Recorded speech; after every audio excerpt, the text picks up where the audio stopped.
أعوذ بالله من الشيطان الرجيم. بسم الله الرحمن الرحيم. طاسين. تلك آيات القرآن وكتاب مبين هدى وبشرى للمؤمنين الذين يقيمون الصلاة ويؤتون الزكاة وهم بالآخرة هم يوقنون إن الذين لا يؤمنون بالآخرة زينا لهم أعمالهم فهم يعمهون أولئك الذين لهم سوء العذاب وهم في الآخرة هم الأخسرون. അസ്സലാമു അലൈക്കും വറഹ്മത്തുള്ളാഹി വബറകാതുഹു. ഖുർആൻ പദം 1298 ദിവസത്തിലേക്ക് എല്ലാവരെയും ഹാർദമായി സ്വാഗതം ചെയ്യുന്നു. വിശുദ്ധ ഖുർആനിലെ 27-ാമത്തെ അധ്യായമായ സൂറത്തുൻ നംലിൻ്റെ പഠനത്തെ തുടർന്നുള്ള ആദ്യ ദിവസ ചർച്ചയാണിന്ന്. ചർച്ചയ്ക്ക് ആരംഭം കുറിക്കുന്നതിനായി ആദരണീയനായ ഡോക്ടർ എ.ഐ. വിലായത്തുള്ള സാഹിബിനെ ക്ഷണിക്കുന്നു. അസ്സലാമു അലൈക്കും വറഹ്മത്തുള്ളാഹി വബറകാതുഹു. أعوذ بالله من الشيطان الرجيم. بسم الله الرحمن الرحيم. طاسين. تلك آيات القرآن وكتاب مبين هدى وبشرى للمؤمنين الذين يقيمون الصلاة ويؤتون الزكاة وهم بالآخرة هم يوقنون إن الذين لا يؤمنون بالآخرة زينا لهم أعمالهم وهم يعمهون أولئك الذين لهم سوء العذاب وهم في الآخرة هم الأخسرون. صدق الله العلي العظيم. വിശുദ്ധ ഖുർആനിലെ 27-ാമത്തെ അധ്യായമായ സൂറത്തുൻ നംലാണ് നമ്മൾ കഴിഞ്ഞ ദിവസം പഠനം പൂർത്തിയാക്കിയിട്ടുണ്ടായത്. ഈ സൂറത്തുമായി ബന്ധപ്പെട്ടുകൊണ്ടുള്ള സംശയ നിവാരണങ്ങൾക്കും ചോദ്യോത്തരങ്ങൾക്കും അതുപോലെ നിരീക്ഷണങ്ങൾക്കും ഒക്കെ ആയിട്ട് നമ്മൾ മാറ്റിവെക്കുന്ന സമയമാണിത്. സൂറത്തിന്റെ തുടക്കത്തിലെ 5 ആയത്തുകളാണ് ഞാനിപ്പോ നിങ്ങളെ വീണ്ടും കേൾപ്പിച്ചിട്ടുള്ളത്. ഈ സൂറത്ത് ആശയം ഉൾക്കൊണ്ടുകൊണ്ട് നമ്മൾ വിശദമായിട്ട് പഠിക്കുന്ന ഈ പ്രക്രിയയിൽ ഈ സൂറത്തിന്റെ പാരായണം ആ കാലഘട്ടത്തിൽ നിരന്തരമായി ആവർത്തിച്ച് നമ്മൾ ചെയ്യുകയാണെങ്കിൽ മനസ്സിൽ ആയാത്തുകളും ആ ആയാത്തുകൾ സജസ്റ്റ് ചെയ്യുന്ന ആശയവും വളരെ ശക്തമായ വിധത്തിൽ പതിയും എന്ന ഒരു സാധ്യതയുണ്ട്. അതുകൊണ്ട് ഈ സൂറത്ത് നമ്മളൊരു പ്രത്യേക സൂറത്ത് പഠിച്ചുകൊണ്ടിരിക്കുമ്പോൾ ആ നാളുകളിൽ കഴിയുന്നതും ആ സൂറത്ത് ആവർത്തിച്ച് പാരായണം ചെയ്തുകൊണ്ടിരിക്കാൻ ഒരു ശ്രദ്ധ ഉണ്ടാവുന്നത് നല്ലതാണ് എന്നത് സൂചിപ്പിക്കുകയാണ്.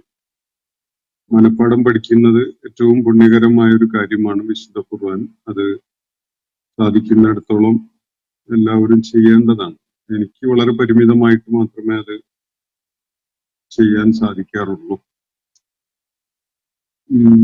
എന്തായാലും അത് വലിയൊരു സൗഭാഗ്യമാണ്. ഹൃദയത്തിൽ വിശുദ്ധ ഖുർആന്റെ വരികളെ സൂക്ഷിച്ചുകൊണ്ട് നടക്കാൻ നമുക്ക് സാധിക്കുന്നു എന്നത്. അതിനുള്ള പരിശ്രമങ്ങൾ ഇത്തരം പഠന പ്രക്രിയയുടെ ഭാഗമായിട്ട് ഉണ്ടാവുകയാണെങ്കിൽ അത് വളരെ ഗുണകരമായിരിക്കും എന്ന് മാത്രം സൂചിപ്പിക്കുകയാണ്.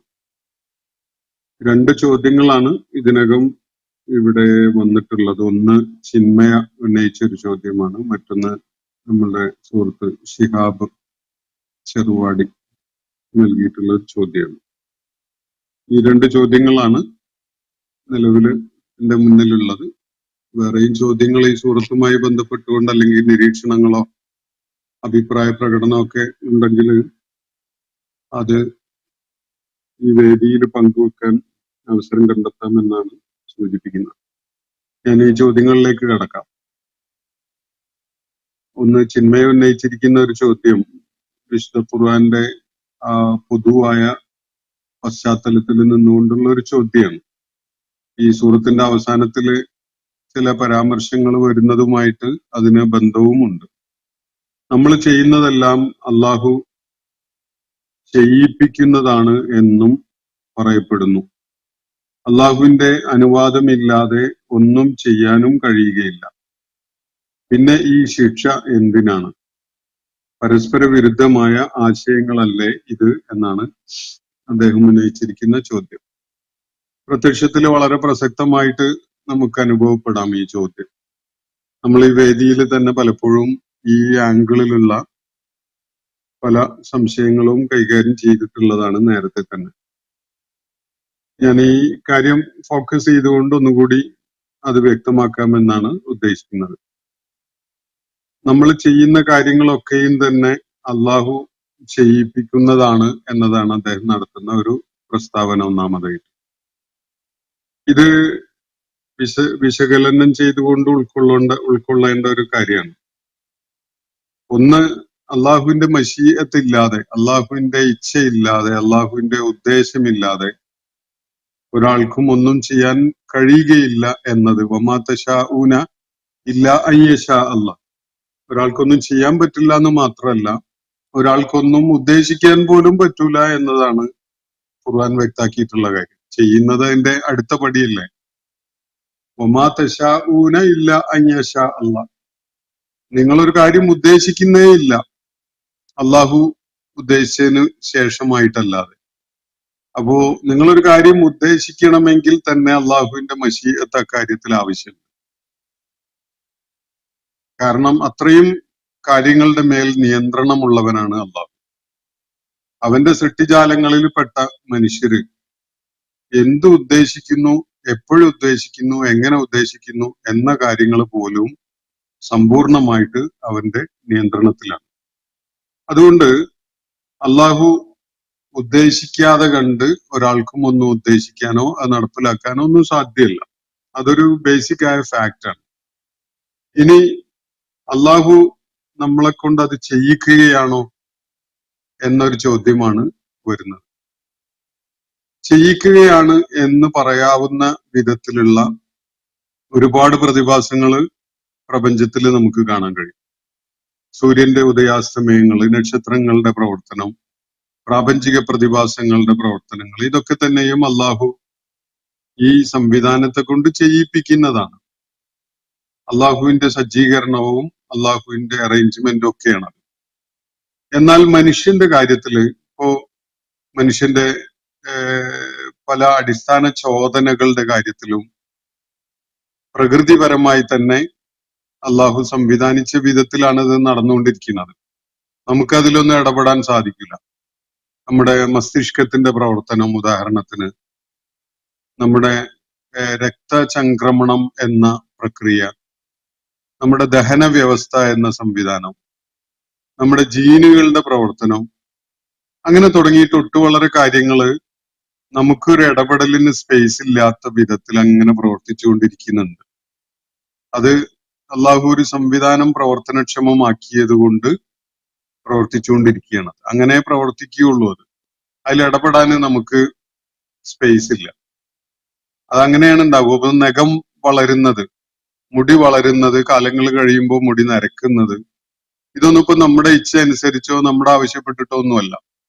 പല്ലുകൾ ദുർബലമാവുന്നത്, സമയമെത്തുമ്പോൾ അതൊക്കെ പൊഴിഞ്ഞു പോകുന്നത്, കണ്ണുകളുടെ കാഴ്ച പ്രായമാകുമ്പോൾ മങ്ങുന്നത്, അങ്ങനെയൊക്കെയുള്ള ഒരുപാട് പ്രതിഭാസങ്ങൾ, മുഖത്തിന്റെ അല്ലെങ്കിൽ ചർമ്മത്തിന്റെ ആകർഷകത്വം പ്രായം ചെല്ലുന്നതിനനുസരിച്ച് കുറഞ്ഞു വരുന്നത്, ഇതൊക്കെ അള്ളാഹു ഒരു സംവിധാനത്തിനകത്ത് വെച്ചിട്ടുള്ള പ്രക്രിയകളാണ്. നമുക്ക് അതിൽ ഇടപെടുക എന്നുള്ളത് സാധിക്കുന്ന ഒരു കാര്യമല്ല. നമ്മുടെ ഇടപെടലുകൾ കാരണമായിട്ടല്ല അതൊന്നും അങ്ങനെ പ്രവർത്തിക്കുന്നത്.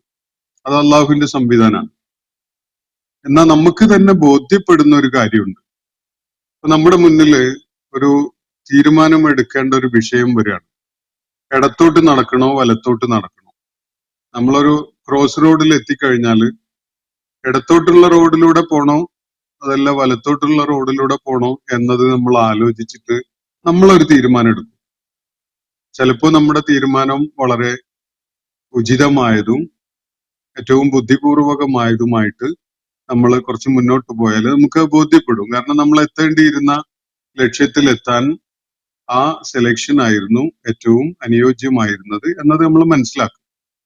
അപ്പോൾ നമുക്ക് നമ്മുടെ വിലയിരുത്തലിന്റെ അടിസ്ഥാനത്തിൽ അങ്ങനെ ഒരു തീരുമാനം എടുത്തതിൽ നമ്മൾ നമ്മളെ തന്നെ അഭിനന്ദിക്കും. അത് നന്നായി, ഞാനത് പല സൂചനകളും വെച്ചുകൊണ്ട് മനസ്സിലാക്കിയെടുത്തിട്ട് ആ വഴി തെരഞ്ഞെടുത്തത് വളരെ ഉചിതമായി എന്നത് നമ്മൾ നമ്മളെ തന്നെ ഒന്ന് പാറ്റ് ചെയ്യും. അത് നന്നായി, ഞാൻ അങ്ങനെ ആലോചിച്ച് വിലയിരുത്തി അങ്ങനെ ഒരു തീരുമാനം എടുത്തത് എന്ന വിധത്തിൽ നമ്മൾ നമ്മളെ തന്നെ അഭിനന്ദിക്കും. അതേസമയത്ത് നമ്മൾ എതിർ ദിശയിലേക്കുള്ള വഴിയാണ് തെരഞ്ഞെടുത്തിരുന്നതെങ്കിൽ നമ്മുടെ ലക്ഷ്യത്തിൽ നിന്ന് അകന്നു പോകാനാണ് ആ വഴിയിലൂടെ സഞ്ചരിച്ചാൽ അത് കാരണമാവുക എങ്കിൽ കുറെ അങ്ങ് എത്തിക്കഴിഞ്ഞാൽ നമുക്ക് നമ്മുടെ തെരഞ്ഞെടുത്ത വഴി ശരിയായില്ല, അത് അബദ്ധമായി എന്നത് ബോധ്യപ്പെടും. അപ്പൊ നമ്മൾ നമ്മളെ തന്നെ ഇകഴ്ത്തുകയോ കുറ്റപ്പെടുത്തുകയോ അല്ലെങ്കിൽ നമ്മളുടെ ഒരു അബദ്ധമായിട്ട് നമ്മൾ അത് റിയലൈസ് ചെയ്യുകയോ ചെയ്യും. ആരെങ്കിലും ഇത് എന്നെ കൊണ്ട് അല്ലാഹ് ചെയ്യിച്ചതാണെന്ന് പറയാറുണ്ടോ? ഇല്ലല്ലോ. അവിടെ നമ്മൾ നമ്മളെ തന്നെ അഭിനന്ദിക്കുന്നു, നമ്മളെ തന്നെ കുറ്റപ്പെടുത്തുന്നു. നമ്മളുടെ അബദ്ധമായിട്ട് നമ്മൾ തിരിച്ചറിയുന്നു, നമ്മൾ ബുദ്ധിപൂർവകമായി ചെയ്ത കാര്യം എന്ന നിലക്ക് നമ്മൾ നമ്മളെ തന്നെ അഭിനന്ദിക്കുകയും ചെയ്യുന്നു. ഇതൊരു യാഥാർത്ഥ്യമാണ്. മനുഷ്യ ജീവിതത്തിൽ മനുഷ്യ ഭാഗധേയവുമായി ബന്ധപ്പെട്ടുകൊണ്ട് ഈ ഒരു തെരഞ്ഞെടുപ്പിനുള്ള സ്വാതന്ത്ര്യം മനുഷ്യ പ്രകൃതത്തിന്റെ ഭാഗമായിട്ട് തന്നെ അള്ളാഹു ചെയ്തു വെച്ചിട്ടുണ്ട്. ഇതൊരു യാഥാർത്ഥ്യമാണ്, വസ്തുതയാണ്, എല്ലാവർക്കും അറിയാം. അതുകൊണ്ടാണ് ഞാൻ ഇസ്ലാമിന്റെ പാതയിലൂടെ സഞ്ചരിക്കാമെന്ന് തീരുമാനിച്ചത്. വേറെ പലരും അങ്ങനെയല്ല, ആ പാതയിലൂടെ അല്ല വേണ്ടത് എന്നത് തീരുമാനിച്ചുകൊണ്ട് ജീവിതവുമായി മുന്നോട്ട് പോകുന്നത്. ഇത് ഓരോരുത്തരുടെ ചോയ്സ് ആണ്, അത് അവര് ചൂസ് ചെയ്യുന്നതാണ്. ഈ ചോയ്സ് ആരാണ് തന്നത്? ഈ തെരഞ്ഞെടുക്കാനുള്ള സ്വാതന്ത്ര്യം ആരാണ് തന്നത് എന്ന് ചോദിച്ചാൽ അത് പടച്ച തമ്പുരാൻ പ്രകൃതിയിൽ തന്നെ നമ്മുടെ പ്രകൃതത്തിന്റെ ഭാഗമായിട്ട് തന്നെ വെച്ചിട്ടുള്ള ഒരു സംവിധാനമാണ്. ഇതുപോലത്തെ ഒരു ചോയ്സിന്റെ വിഷയം ഒരു പശുവിനെ സംബന്ധിച്ചിടത്തോളം ഇല്ല. പശു ചെയ്യുന്നതൊക്കെയും അള്ളാഹുവിന്, പ്രപഞ്ച സൃഷ്ടാവിന്, തന്റെ സൃഷ്ടാവിന് വിധേയപ്പെട്ടുകൊണ്ടുള്ള കാര്യങ്ങൾ മാത്രമാണ്. ഒരാട് ചെയ്യുന്നതൊക്കെയും 100% പ്രപഞ്ച സൃഷ്ടാവിന് വിധേയപ്പെട്ടുകൊണ്ടുള്ള കാര്യം മാത്രമാണ്. പക്ഷെ മനുഷ്യൻ അങ്ങനെയല്ല. മനുഷ്യന് പ്രപഞ്ച സൃഷ്ടാവിന്റെ നിർദ്ദേശത്തിന് വിരുദ്ധമായ വഴികളിലൂടെ സഞ്ചരിക്കാൻ സാധിക്കും. അതിനുള്ള സ്വാതന്ത്ര്യം പടച്ച തമ്പുരാൻ മനുഷ്യന് നൽകിയിട്ടുണ്ട്. ഇതാണ് വസ്തുത. അത് നൽകിയിട്ടില്ല എന്ന് പറയാൻ കഴിയുന്ന ആരെങ്കിലും ഉണ്ടോ ഭൂമുഖത്ത്?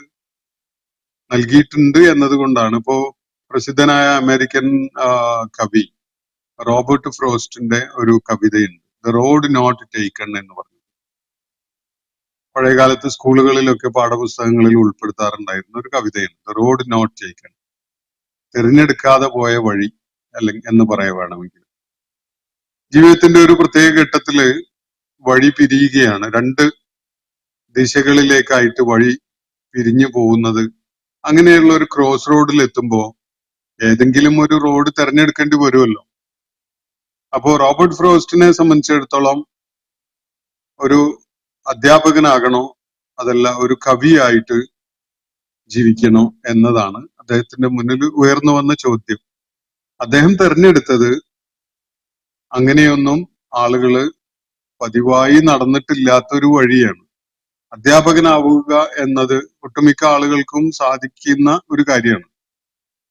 എന്നാൽ ഒരു കവിയാവുക എന്ന് പറയുന്നത് അത്രയൊന്നും ആളുകൾ നടന്ന് പോയിട്ടില്ലാത്തൊരു വഴിയാണ് എന്നത് അദ്ദേഹം തിരിച്ചറിഞ്ഞിട്ട് അല്പം പ്രയാസമുള്ള ദുർഘടമായിട്ട് തോന്നുന്ന ഒരു വഴിയിലൂടെ സഞ്ചരിക്കാമെന്ന് അദ്ദേഹം തീരുമാനിക്കുകയാണ്. ഇതൊരു ചോയ്സ് ആണ്, ഒരു സെലക്ഷൻ ആണ്. ഇതേ റോബർട്ട് ഫ്രോസ്റ്റ് പിൽക്കാലത്ത് കവി എന്നുള്ള നിലക്ക് പുലിറ്റ്സർ പ്രൈസ് ഒക്കെ കിട്ടി വലിയ പ്രസിദ്ധിയൊക്കെ നേടിയ ഘട്ടത്തില് അമേരിക്കയിലെ ഒട്ടുമിക്ക സർവകലാശാലകളിലും പോയി പ്രഭാഷണം നടത്തുകയൊക്കെ ഉണ്ടായിട്ടുണ്ട്. വലിയ ഉയർന്ന ക്ലാസ്സുകളിൽ അദ്ദേഹം അമേരിക്കയുടെ ഏറ്റവും ശ്രദ്ധേയനായ കവി എന്നുള്ള നിലക്ക് പോയി പഠിപ്പിക്കുകയും പ്രഭാഷണം നടത്തുകയും ഒക്കെ ചെയ്തിട്ടുണ്ട്. അപ്പോ മറ്റേ റോഡിലൂടെയും അയാൾക്ക് സഞ്ചരിക്കാൻ ഒരു പ്രയാസം ഉണ്ടായിരുന്നില്ല. അപ്പൊ ഞാൻ സൂചിപ്പിച്ചത് ഇങ്ങനെയുള്ള ചില ചോയ്സസ് നമ്മൾ ഇൻഡിവിജ്വൽ ആയിട്ട് പേഴ്സണൽ ആയിട്ട് ജീവിതത്തിൽ എടുക്കും. അതിനുള്ള സ്വാതന്ത്ര്യമാണ്, അത് ചെയ്യാൻ കഴിയുന്ന പ്രകൃതമാണ് അള്ളാഹു നമുക്ക് നൽകിയിട്ടുള്ളത്. അതിന്റെ പേരിൽ നമ്മള് അത് നല്ലൊരു തീരുമാനമായി ഞാൻ എടുത്തത്, അത് നന്നായി, അതുകൊണ്ട് അത് വലിയ സൗഭാഗ്യമായി മാറി എന്ന് പറഞ്ഞുകൊണ്ട് നമ്മൾ നമ്മളെ തന്നെ പ്രശംസിക്കുന്നുണ്ടല്ലോ. അതിന്റെ അർത്ഥം എന്താ? ആ തെരഞ്ഞെടുപ്പില് നമുക്ക് ഒരു പങ്കുണ്ടായിരുന്നു എന്നതാണ്. അതിന് പ്രശംസിക്കാൻ നമ്മൾ ഒരു മടിയും കാണിക്കുന്നില്ല. നമ്മളെ തന്നെ പ്രശംസിച്ച് നമ്മൾ പറയും. ഒരു വഴി തെറ്റായി തെരഞ്ഞെടുത്തിട്ട് അതിന്റെ പ്രയാസങ്ങളൊക്കെ നേരിടേണ്ടി വരുമ്പോ നമ്മള് എല്ലാ ശാപവാക്കുകളും ഉച്ചരിച്ചുകൊണ്ട് ചിലപ്പോ നമ്മളെ തന്നെ കേഴ്സ് ചെയ്തുകൊണ്ട് സംസാരിക്കും. അപ്പൊ നമുക്ക് അതില് ഒരു തീരുമാനമെടുക്കാനുണ്ടായിരുന്ന സ്വാതന്ത്ര്യത്തെ നമ്മൾ തെറ്റായ വിധത്തില് പ്രയോജനപ്പെടുത്തി എന്നതിന്റെ പേരിലാണ് നമ്മൾ നമ്മളെ തന്നെ ബ്ലെയിം ചെയ്യുന്നത്. വ്യക്താണല്ലോ. ഇങ്ങനെ ഒരു അവസ്ഥ ഒന്ന് മനസ്സിൽ ബോധ്യപ്പെട്ടതിന് ശേഷം അള്ളാഹുവിന്റെ തീരുമാനത്തിലേക്ക് നിങ്ങളൊന്ന് വന്നു നോക്കൂ. അപ്പൊ നിങ്ങൾക്ക് കാര്യം മനസ്സിലാവും.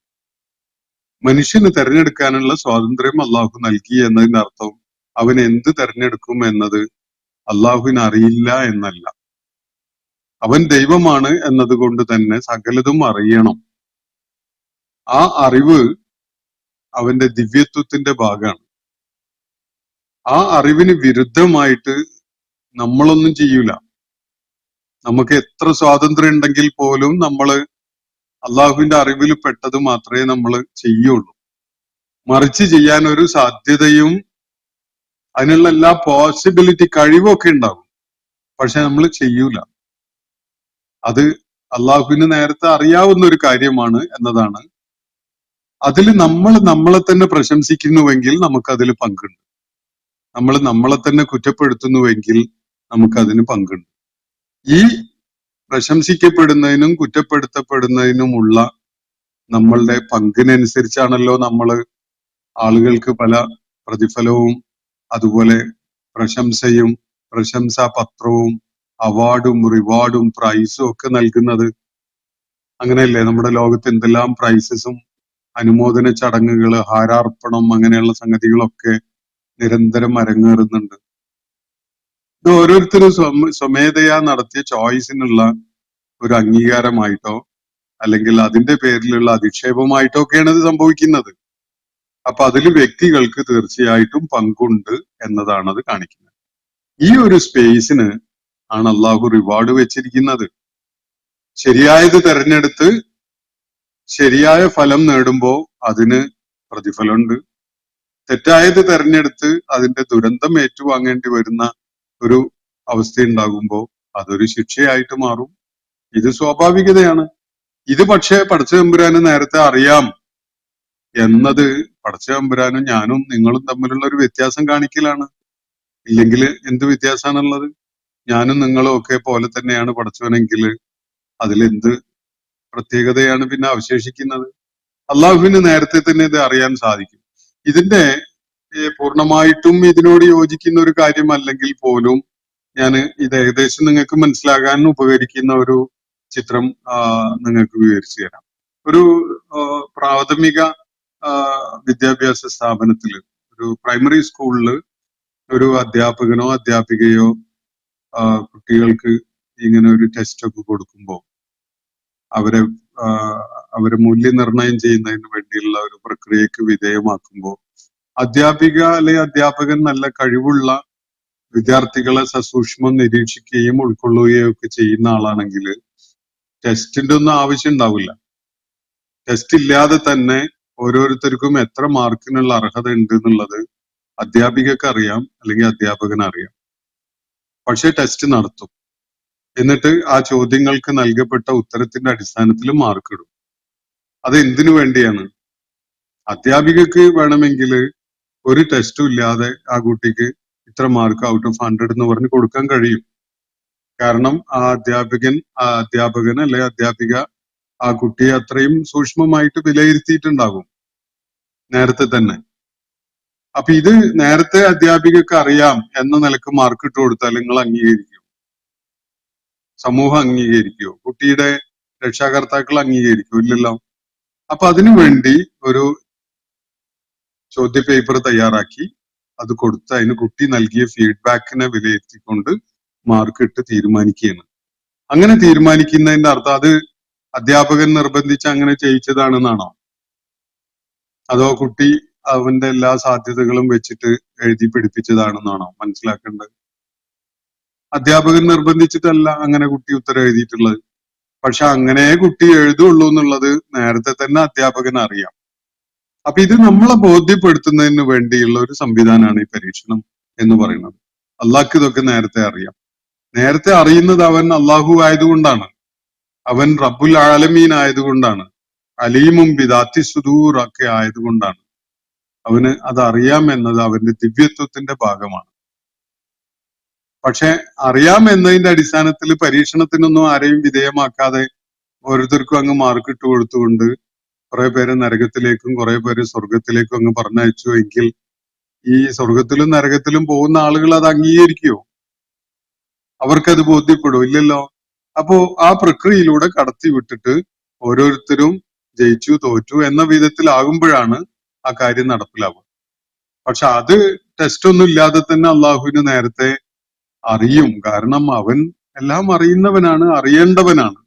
അതാണ് അവന്റെ ദിവ്യത്വത്തിന്റെ അവസ്ഥ. അപ്പോ അള്ളാഹുവിന്റെ അനുവാദമില്ലാതെ ഒന്നും ചെയ്യാനും കഴിയുകയില്ല. തീർച്ചയായിട്ടും അള്ളാഹുവിന്റെ മശീഅത്താണ് ഇവിടെ ഉദ്ദേശിക്കുന്നത്. അദ്ദേഹം മശീഅത്ത് നമ്മളെ കയ്യിൽ ഏൽപ്പിച്ച ഒരു കാര്യമല്ല. അള്ളാഹ് എന്താണ് തീരുമാനിച്ചത് ഉദ്ദേശിച്ചത് എന്നത് നേരത്തെ നിങ്ങളോട് പറഞ്ഞു തന്നിട്ടൊന്നുമില്ലല്ലോ. അതുകൊണ്ട് നിങ്ങൾക്ക് ഇഷ്ടമുള്ളത് ചെയ്യാം എന്ന് പറഞ്ഞുകൊണ്ടാണ് നമ്മളെ വിട്ടിട്ടുള്ളത്. എന്നിട്ട് നമ്മൾ നമ്മളോട് തന്നെ ചോദിച്ചുകൊണ്ട് പലതും ചെയ്യുന്നു, പലതും ചെയ്യാതിരിക്കുന്നു. അത് നിങ്ങൾ എന്ത് ചിന്തിക്കും, എന്ത് പറയും, എന്ത് അതിന്റെ അനന്തരഫലം നേടും എന്നതൊക്കെ നേരത്തെ അള്ളാഹുവിന് അറിയാം എന്നത് അവന്റെ മികവ്, ദൈവം എന്ന കാരണത്താലുള്ള മികവാണ്. അതില്ലെങ്കിൽ അവൻ ദൈവമാകുന്നില്ല. അതാണ് അതിന്റെ കാരണം. പക്ഷെ അവൻ അത് അറിയുന്നത് കൊണ്ടാണ് നിങ്ങൾ ഇത് ചെയ്തത് എന്ന് നിങ്ങൾക്ക് വാദമുണ്ടെങ്കിൽ നിങ്ങൾ ഒരിക്കലും തന്നെ നിങ്ങൾക്ക് പറ്റിയ അബദ്ധത്തിന്റെ പേരിൽ നിങ്ങളെ തന്നെ കുറ്റപ്പെടുത്തുകയോ നിങ്ങൾക്ക് നേടാൻ സാധിച്ച ഒരു മികവിന്റെ പേരിൽ നിങ്ങൾ നിങ്ങളെ തന്നെ പ്രശംസിക്കുകയോ ചെയ്യുകയില്ലല്ലോ. പക്ഷെ നിങ്ങൾ ചെയ്തുകൊണ്ടിരിക്കുന്നുണ്ട്. ഞാനും നിങ്ങളും നിരന്തരം നമ്മുടെ ഓരോ കാര്യത്തിന്റെ പേരിലും നമ്മളെ തന്നെ പ്രശംസിക്കുകയോ കുറ്റപ്പെടുത്തുകയോ ചെയ്യുന്നുണ്ട്. അതാണ് മനുഷ്യന്റെ പ്രകൃതവും മനുഷ്യന്റെ ചരിത്രവും ഒക്കെ വെളിപ്പെടുത്തുന്ന കാര്യം. അതുകൊണ്ട് പിന്നെ ഈ ശിക്ഷ എന്തിനാ നിങ്ങൾ നിങ്ങളെ തന്നെ കുറ്റപ്പെടുത്തിയത്? അതിനുള്ളതാണ്. അതേപോലെ തന്നെയാണ് നിങ്ങൾ നേരത്തെ പ്രശംസിച്ചല്ലോ. നിങ്ങൾ ചെയ്ത ഒരു നന്മയുടെ പേരിൽ, നിങ്ങൾ ചെയ്ത ഒരു അബദ്ധത്തിന്റെ പേരിൽ നിങ്ങൾ നിങ്ങളെ തന്നെ കുറ്റപ്പെടുത്തിയല്ലോ. അതിൽ നിങ്ങൾക്കൊരു പങ്കുണ്ട് എന്ന് നിങ്ങൾക്ക് ബോധ്യമുള്ളത് കൊണ്ടാണ്. അതുകൊണ്ട് നിങ്ങളുടെ മനസാക്ഷിയുടെ കോടതിയിൽ വിധി വരട്ടെ എന്നാണ് അള്ളാഹു ആ ഘട്ടത്തിൽ തീരുമാനിക്കുക. നിങ്ങളുടെ ശരീരത്തിന്റെയോ മനസ്സിന്റെയോ ഒരു തരിമ്പ് പോലും നിങ്ങളെ ന്യായീകരിച്ചുകൊണ്ട് വിചാരണയുടെ വേളയിൽ വരില്ല. അതൊക്കെയും അള്ളാഹുവിന് വിധേയത്വം കൊടുത്തുകൊണ്ട് മാത്രമേ നിലക്കുള്ളൂ. നമ്മുടെ ചർമ്മം, നമ്മുടെ കൈകാലുകള്, നമ്മുടെ കണ്ണ്, കാത്, ചുണ്ടുകള് തുടങ്ങി സകല അവയവങ്ങളും നമുക്കെതിരിൽ സാക്ഷ്യം വഹിക്കുന്ന ഒരു നാളാണ് വരാനുള്ളത്. അന്ന് അള്ളാഹുവെ നീ എന്നെ നിർബന്ധിച്ച് ഇങ്ങനെ ചെയ്യിച്ചതാണ് എന്ന് ആരാ പറയുക? നമ്മുടെ നാവ് പോലും അതിന് പൊങ്ങൂല, സന്നദ്ധാവൂല. ഞാനത് പറയില്ല, ഞാൻ അള്ളാന്റെ അബുദാണെന്നേ പറയുള്ളൂ. ഞാൻ അള്ളാഹുവിന് അടിമപ്പെട്ടിരിക്കുന്നവനാണ്, എനിക്കൊരിക്കലും തന്നെ അള്ളാഹുവിനെ കുറ്റപ്പെടുത്തിക്കൊണ്ട് ഈ പൊള്ളു പറയാൻ പറ്റൂല എന്ന് നാവ് പറയും, കൈകാലുകൾ പറയും, ചർമ്മം പറയും. പിന്നെ ആർക്കാണ് ഇവിടെ പ്രതിഷേധം ഉണ്ടാവുക? നമ്മുടെ മനസാക്ഷി, നമ്മുടെ സ്വത്വം എന്ന് പറയുന്നത് ആ പീഡനം, അതിനുള്ള ശിക്ഷ ഏറ്റുവാങ്ങേണ്ടി വരും. അവിടെ അള്ളാഹുവിന്റെ നിയന്ത്രണത്തിലാണ് സകല സംഗതികളും എന്നതാണ് വസ്തുത. പരസ്പര വിരുദ്ധമായ ആശയങ്ങളല്ലേ ഇത് എന്നാണ് അദ്ദേഹം ചോദിക്കുന്നത്. ഇതിൽ യാതൊരു വിധത്തിലുള്ള പരസ്പര വൈരുദ്ധ്യവും അടങ്ങിയിട്ടില്ല. അള്ളാഹു എന്താണ് എന്ന് നിങ്ങൾ മനസ്സിലാക്കി കഴിഞ്ഞാൽ മനുഷ്യന്റെ സ്വത്വപരമായ തീരുമാനങ്ങൾ എടുക്കാനുള്ള മനുഷ്യന് നൽകപ്പെട്ട സ്വാതന്ത്ര്യത്തിന്റെ സ്വഭാവം എന്താണ് എന്നത് മനസ്സിലാക്കി കഴിഞ്ഞാൽ മനുഷ്യൻ തന്നെ പ്രശംസിക്കുന്നത് എന്തിനു വേണ്ടിയാണ്, കുറ്റപ്പെടുത്തുന്നത് എന്തിന്റെ പേരിലാണ് എന്നതൊക്കെ നിങ്ങൾക്ക് ബോധ്യപ്പെട്ടു കഴിഞ്ഞാൽ ഇവിടെ ഒരു വൈരുദ്ധ്യവും ഇല്ല എന്ന കാര്യം നിങ്ങൾക്ക് ബോധ്യപ്പെടും. ഞാൻ അവിടെ അവസാനിപ്പിക്കുകയാണ് ആ ചോദ്യത്തിനോടുള്ള പ്രതികരണം. മറ്റൊന്നും ഇവിടെ ഉന്നയിച്ചത് നേരത്തെ സൂചിപ്പിച്ച വിധത്തില് നമ്മുടെ സുഹൃത്ത് ഷിഹാബാണ്. അദ്ദേഹത്തിന്റെ ചോദ്യം ഇങ്ങനെയാണ്: വിശുദ്ധ ഖുർആനിൽ മൊത്തത്തിൽ എടുക്കുമ്പോൾ ഏറ്റവും കൂടുതൽ പ്രാധാന്യമുള്ളത്, തുടർന്ന് അതിനേക്കാൾ പ്രാധാന്യം കുറഞ്ഞത് എന്ന വിധത്തിൽ ഉണ്ടോ? അല്ലെങ്കിൽ എല്ലാ വരികളിലെയും എല്ലാ ആയത്തുകളിലെയും ആശയങ്ങൾ ഒരേപോലെ പ്രാധാന്യം കൊടുക്കേണ്ടതാണോ? ഒരു വ്യക്തി ആയത്തുകൾ വ്യത്യസ്ത വിധത്തിൽ ഗ്രേഡ് ചെയ്തിട്ടാണോ ഉൾക്കൊള്ളേണ്ടത്? അതല്ല എല്ലാറ്റിനെയും തുല്യ പ്രാധാന്യമുള്ളതായിട്ടാണോ കാണേണ്ടത് എന്നതാണ് ഷിഹാബ് ഉന്നയിച്ചിരിക്കുന്ന ചോദ്യം. വിശുദ്ധ ഖുർആനിൽ 6236 ആയത്തുകളാണുള്ളത്. ഇതിലെ ചില ആയത്തുകള് നമ്മുടെ ശ്രദ്ധയില് വളരെ പ്രാധാന്യമുള്ളതായിട്ട് പതിഞ്ഞു കിടക്കുന്നുണ്ടാവും. അള്ളാഹുവിന്റെ അധികാര സാധ്യതകളെ കുറിച്ച് പ്രഖ്യാപിക്കുന്ന ആയത്തുൽ കുർസി, സൂറത്തുൽ ബഖറയിലെ 255 ആയത്ത്. അതുപോലെ സൂറത്തു നൂറിലെ ആയത്തു നൂർ, അള്ളാഹു നൂറുസമാവാത്തി വൽ-അർള് എന്ന് തുടങ്ങുന്ന ആയത്ത്, ഖുൽ ഹുവല്ലാഹു അഹദ് എന്ന് തുടങ്ങുന്ന വളരെ ചെറിയ സൂറത്ത്. ഇങ്ങനെ ചില സൂറത്തുകൾക്ക് പലപ്പോഴും നമ്മുടെ വായനയില് വിശുദ്ധ ഖുർആന്റെ ആശയ ലോകത്ത് വലിയ പ്രാധാന്യമുണ്ട് എന്നത് നമുക്ക് അതിന്റെ വായനയിലും അനുഭവങ്ങളിലും ഒക്കെ ബോധ്യപ്പെടും. ചില സൂറത്തുകളുടെ വായന നബി സല്ലല്ലാഹു അലൈഹി വസല്ലം പ്രത്യേകമായിട്ട് ചില സന്ദർഭങ്ങളിലേക്ക് നിർദ്ദേശിച്ചിട്ടുള്ളത് കാണാൻ കഴിയും. യൗമുൽ ജുമുഅയിൽ, വെള്ളിയാഴ്ച ദിവസത്തിൽ സൂറത്തുൽ കഹ്ഫ് പാരായണം ചെയ്യുന്നതിന് പ്രാധാന്യം ചൂണ്ടിക്കാണിക്കപ്പെട്ടിട്ടുള്ളതാണ്. സൂറത്തുൽ വാഖിയ പതിവായി പാരായണം ചെയ്യുന്നത് സഹാബത്തിന് ഒരു ശീലമായിരുന്നു.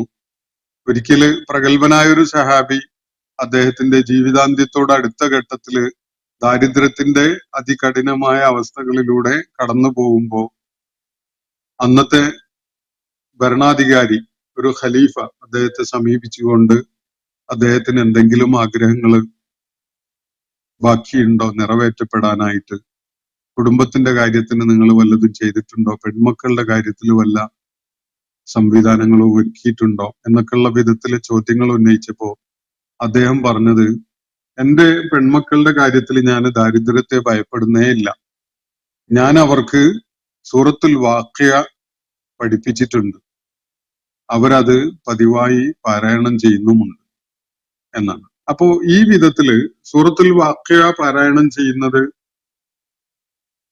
ദാരിദ്ര്യത്തെ ഭയപ്പെടുന്നവർക്ക് വലിയ മാനസികമായ സ്ഥൈര്യവും അതുപോലെ തന്നെ മാനസികമായ വിശാലതയും ഒക്കെ ലഭിക്കാനും അള്ളാഹുവിന്റെ ബറക്കത്തുകൾ ചൊരിഞ്ഞു കിട്ടാനും ഒക്കെ ഉപകരിക്കുന്ന കാരണമാകുന്ന സംഗതിയാണ് എന്നത് നമ്മൾ ഹദീസുകളിൽ കാണാൻ സാധിക്കും.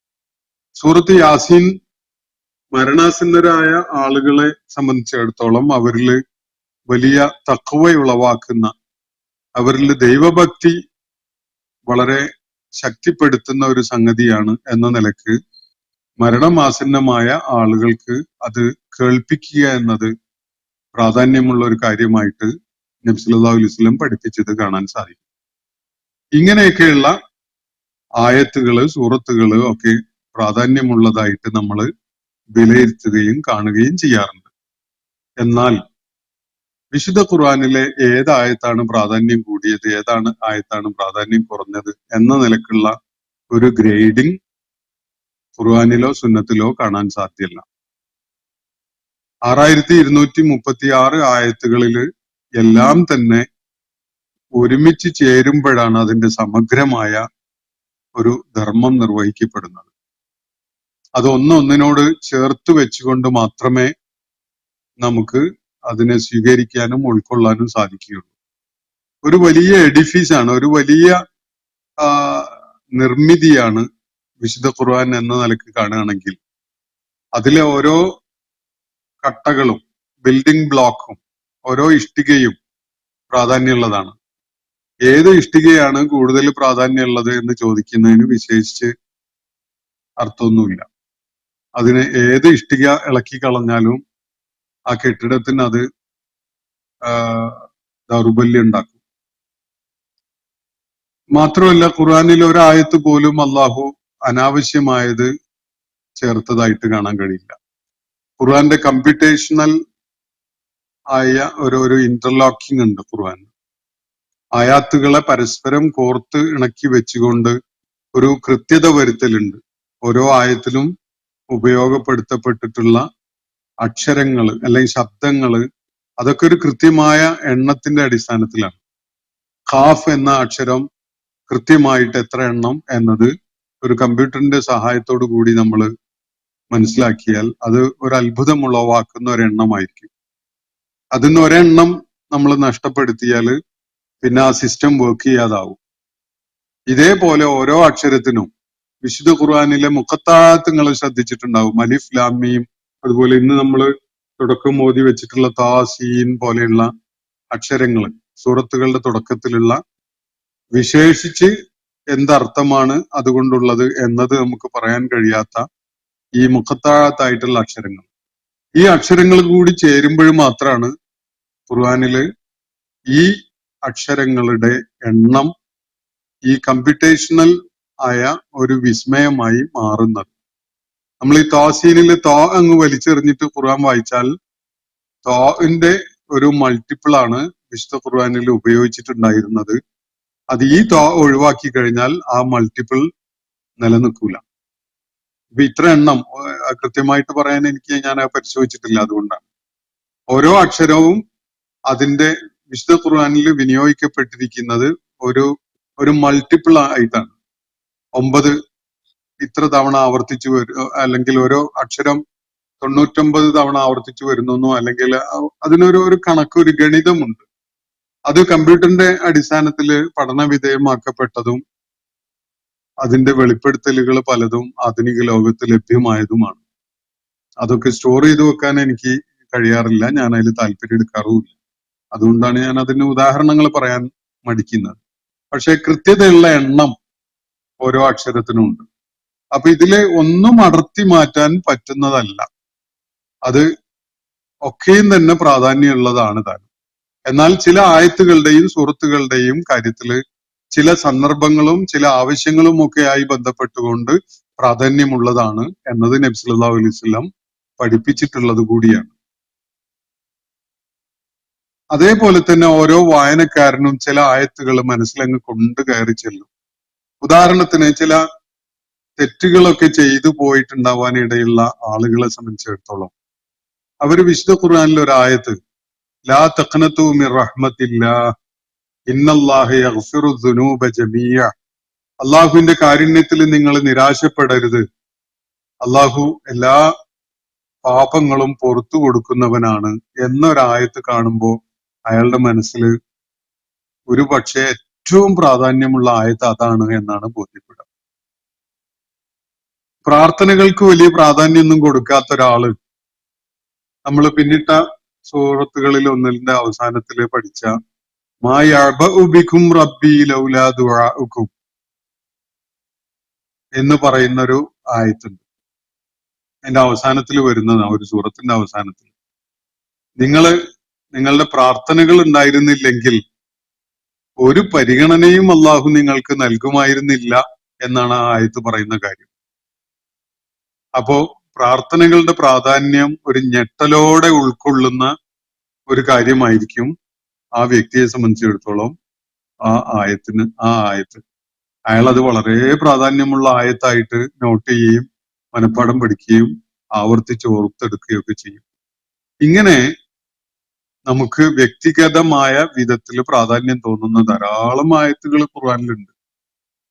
ചില ആയത്തുകളുടെ പ്രാധാന്യം ഖുർആൻ അവതരിച്ച ഘട്ടത്തില് ബോധ്യപ്പെടാത്തത്, എന്നാൽ പിൽക്കാലത്ത് മനുഷ്യൻ പ്രപഞ്ചവുമായി ബന്ധപ്പെട്ടുകൊണ്ടുള്ള പലതും, പല വെളിപ്പെടുത്തലുകളും അറിയാനിടയാകുമ്പോൾ വിശുദ്ധ ഖുർആനില് ഉണ്ടായിരുന്ന ചില ആയത്തുകൾക്ക് അസാധാരണമായ പ്രാധാന്യമുള്ളതായിട്ട് അവർക്ക് ബോധ്യപ്പെടും.